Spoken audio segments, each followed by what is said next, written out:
आप सभी को प्रतीत है कि सर्वकार जो है हमारे सम्मान की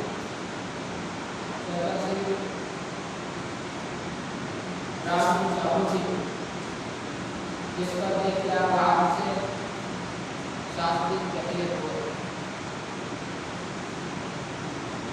उसी के संधानी स्वरूप गायन में रखा गया है। विश्वपाल परिवार को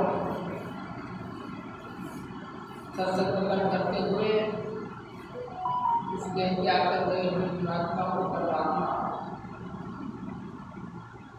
अपने चरणों में स्थान देवे और शोकाकुल परिवार की शोक की घड़ी में शोक को सहने की शक्ति प्रदान करे। परमात्मा से कामना व्यक्त करते हुए मैं अपना गुरु के अनुभव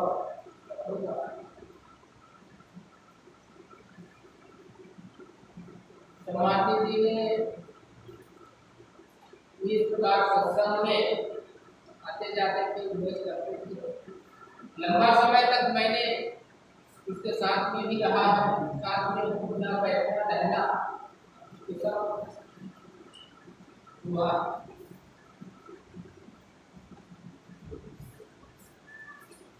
आज लोग से जन्म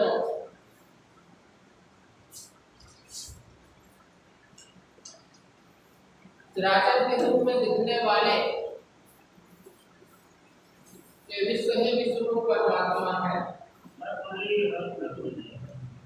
जिसको जानकर ही जीव जो है सुख को प्राप्त करता है, शांति को प्राप्त करता है। हरे गोविंद। और परमात्मा को जानकर ही मनुष्य जो है स्वधर्मारूढ़ हो सकता है, स्वकर्मारूढ़ हो सकता है और जिसे सद्गति कहते हैं, परम गति कहते हैं, मुक्ति कहते हैं, तो सबको प्राप्त कर सकता है।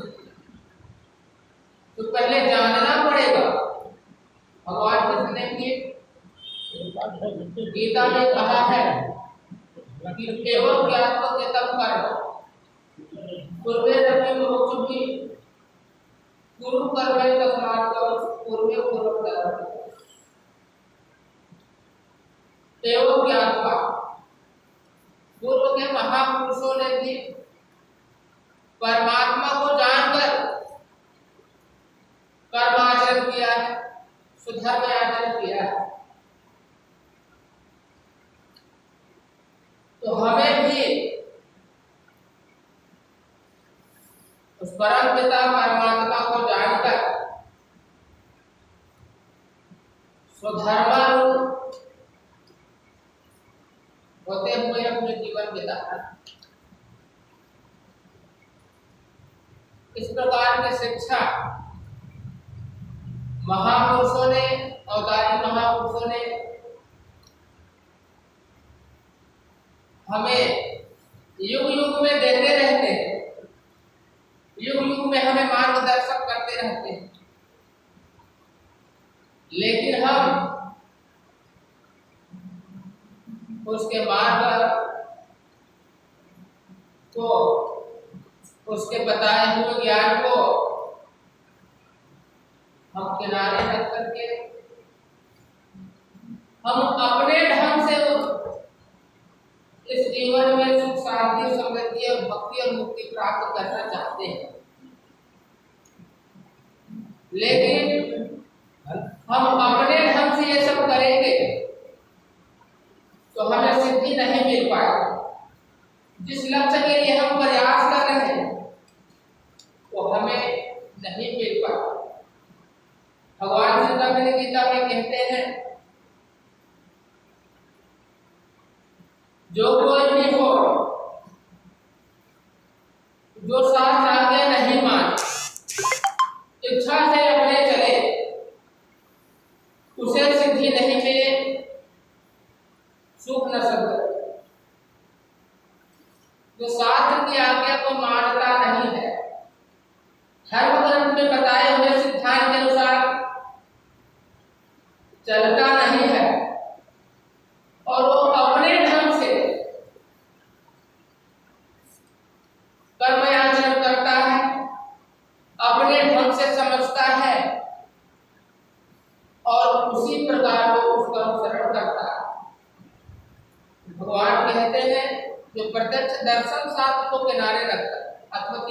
के ध्यान को तो लक्ष्य कर,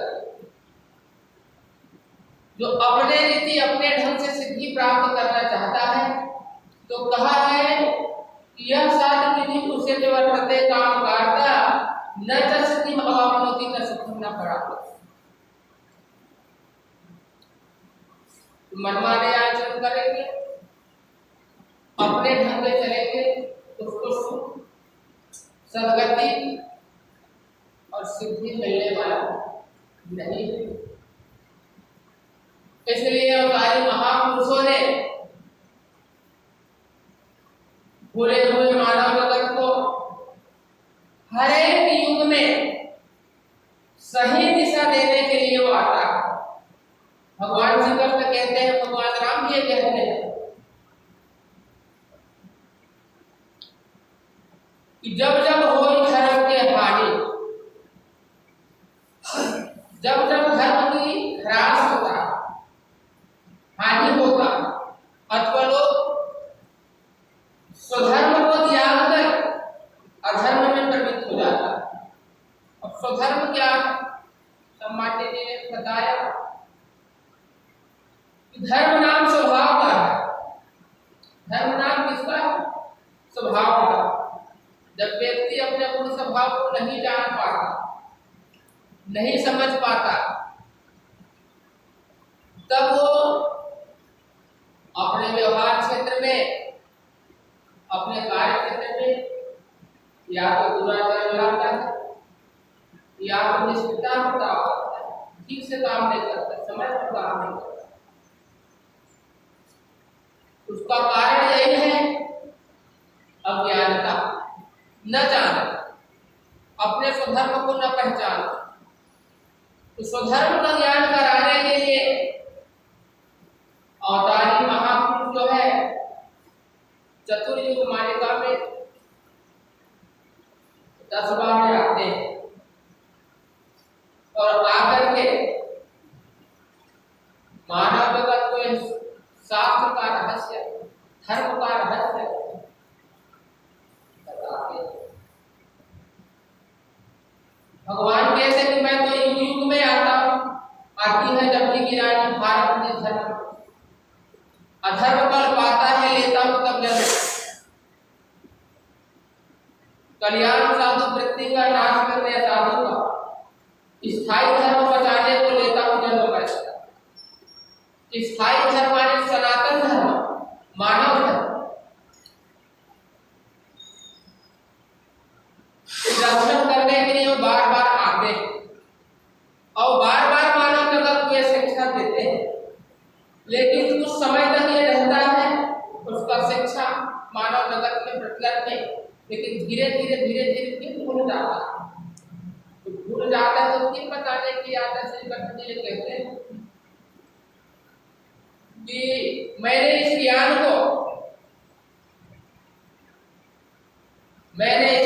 को कल्पों के आदि में सभी देते आया, लेकिन लोग कालांतर में उसे फिर भूल जाता, कालांतर में फिर भूल जाता। श्रीमद् भगवत गीता के 4थे अध्याय में पूर्व युग का प्रमाण देते हुए भगवान श्री कृष्ण ने कहा कि एवं व्यवस्था योगम प्रोक्तवान अहम विवस्मान मनवे प्राम मनवे प्रभु।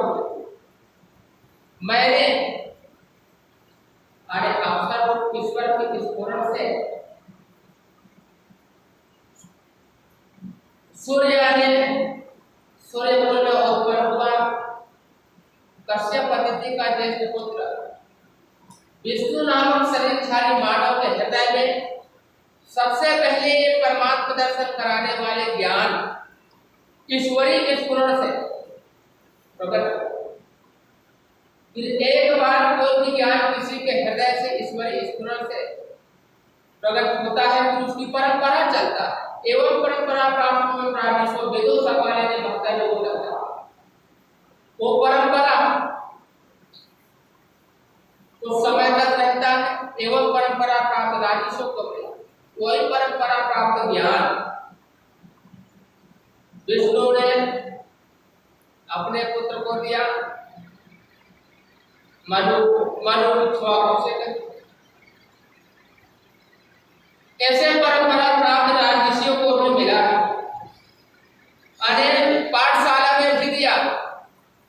इस ज्ञान को छोटे अवस्था से ही बच्चे जब पढ़ेंगे तो पढ़ लिख कर सदाचारी, ईमानदारी और परोपकारी। आज हम मानव जगत की ओर देखते हैं, हम केवल पढ़ाई लिखाई नौकरी प्राप्त करके धन कमाने के लिए हम उसका उपयोग करते हैं। धन कमाने के लिए कहते हैं किसी को पढ़ते क्यों, पढ़ लिख कर क्या करोगे, पढ़ लिख कर हम नौकरी प्राप्त, नौकरी करके हम पैसा कमाएं, पैसा कमाकर अपने जीवन को, अपने परिवार को सुख सुविधा के आनंद से ये सब करो, आत्म सज्जनों मना नहीं, लेकिन लोक कल्याण, जन कल्याण, परमार्थ और अपने भविष्य की उन्नति को भी देखो। लेकिन हम अपने भविष्य के उन्नति को, लोक कल्याण की बातें को हम हृदय से निकाल देते हैं,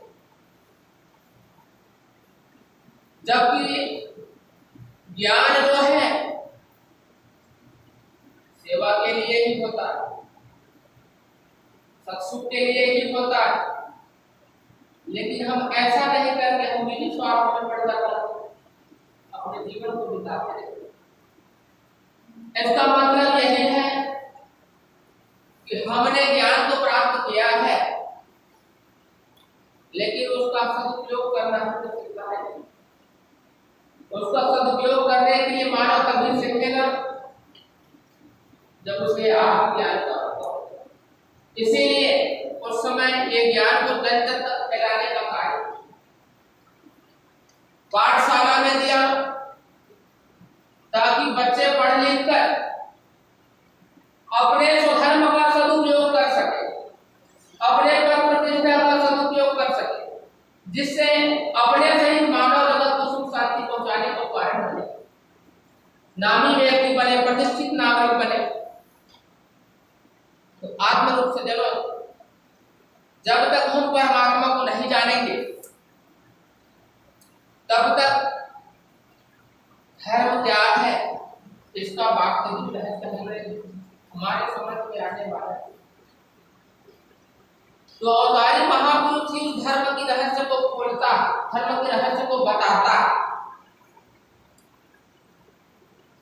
शास्त्रों में क्या लिखा है, उसका मतलब क्या है, भावार्थ क्या है, वो उसका रहस्य प्रकट करते हैं, जिसको जानकर मनुष्य जो है यथार्थ धर्म और यथार्थ ईश्वर को जान पाता है, धर्म को होगा वो अपने जीवन को धन्य बनाता है। भगवान श्री कृष्ण कहते हैं कि इससे शास्त्र को ले दो, इससे शास्त्र को ले तो कार्य कार्य विचार में जान के शास्त्र की रीति का मार्ग चल रहा है। शास्त्र की रीति श्रीमद् भगवत गीता में शास्त्र शब्द आई है। श्रीमद् भगवत गीता के 15वें अध्याय 16 नंबर के श्लोक से 20 नंबर के श्लोक तक शास्त्र का उसमें रहस्य बताया। तो शास्त्र क्या, शास्त्र यानी प्रकृति का नियम। जो प्रकृति के नियम को जानता है वो शास्त्र को जानने वाला। इसलिए भगवान ये कहते हैं हमारे कर्म अच्छे हैं या गलत है, शुभ है या अशुभ है, इसका निर्णय शास्त्र ही करेगा। तो शास्त्र के रीति को जान करके शास्त्र के अनुसार यदि मनुष्य चलेंगे, शास्त्र के अनुसार अपने स्वधर्म का पालन करेंगे, तो परम सुख शांति का, परम सुख का कोई स्थान प्राप्त करेंगे। तो आत्म रूप जनो चराचर शक्ति के रूप में दिखने वाले ये विश्व ही विश्व परमात्मा है, युग युग में युग पुरुष आता है, और वो प्रैक्टिकल विधि से यानी प्रत्यक्ष दर्शन की विधि से, विज्ञान की रीति से, सर्वांगिक शास्त्र में लिखा है कि विज्ञान की रीति, यही विज्ञान की रीति है साक्षात्कार स्वरूप। स्वरूप का साक्षात्कार, विज्ञान की रीति यानी प्रत्यक्षीकरण का स्पष्टीकरण बोध मानव जगत में आविष्कार करता है और मानव जगत को प्रदान करता है और जन जन तक फैलाने का कार्य करता है। सर्वांगिक शास्त्र में लिखे हुए युक्ति के अनुसार मनुष्य मात्र जो है यद यद पिंडे तत्व ब्रह्मांडे सएका, इस प्रकार के अनुभव करके अपने को और परमात्मा को अभिन्न अनुभव कर वो स्वकर्मानु स्वधर्मानु हो सकता है। यहाँ पर इसी प्रकार का ज्ञान दिया जाता है कि ईश्वर में और जीव में कोई प्रकार का भेद नहीं है। ईश्वर जीव भेद, ईश्वर और जीव में भेद नहीं। ईश्वर का अंश ये जीव है। जब जीव अपने अंश को जान लेगा तो जान कर फिर वो स्वधर्म और स्वकर्म के अनुसार इस प्रकार शास्त्र जानने के लिए ही कहा, जानने के लिए ही कहा। जब तक अवतारी पुरुष आता है वो मानव जगत को ये जनाता है कि चराचर सृष्टि के रूप में दिखने वाला विश्व आत्मा है, जिसको तत्व ज्ञान की पद्धति से सर्वांग योग की युक्ति से देखकर जानकर, क्योंकि आप सभी लोग उसके अनुभव करके देखे, अनुभव करके समझ चुके हो, तो देखने समझने और जानने के बाद स्वधर्म ही शेष रह जाता है। जब हमारा स्वकर्म सुधर गया, आचरण सुधर गया, तो और क्या सुधरा? तदनुसार आचरण करते हुए आप स्वयं को सत्मार्ग पर चलिए और औरों को उस मार्ग पर चलते हुए प्रेरित करो। यही भगवान का आदेश है, यही भगवान का जन जन तक संदेश है कि हम सब एक ही परमात्मा का अंत है और हम सब परस्पर मिलकर रहें, एक बनाकर रहें और इस प्रकार कर्म करते हुए ऐसा भगवान ने हम सब मानव जीवन में यही से हमारे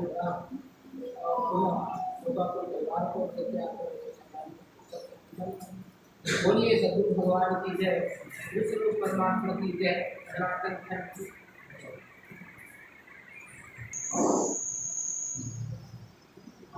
भगवान की जय, विष्णु परमात्मा की जय। जैसा कि आप लोगों को विदित है, समस्त ग्रामवासियों,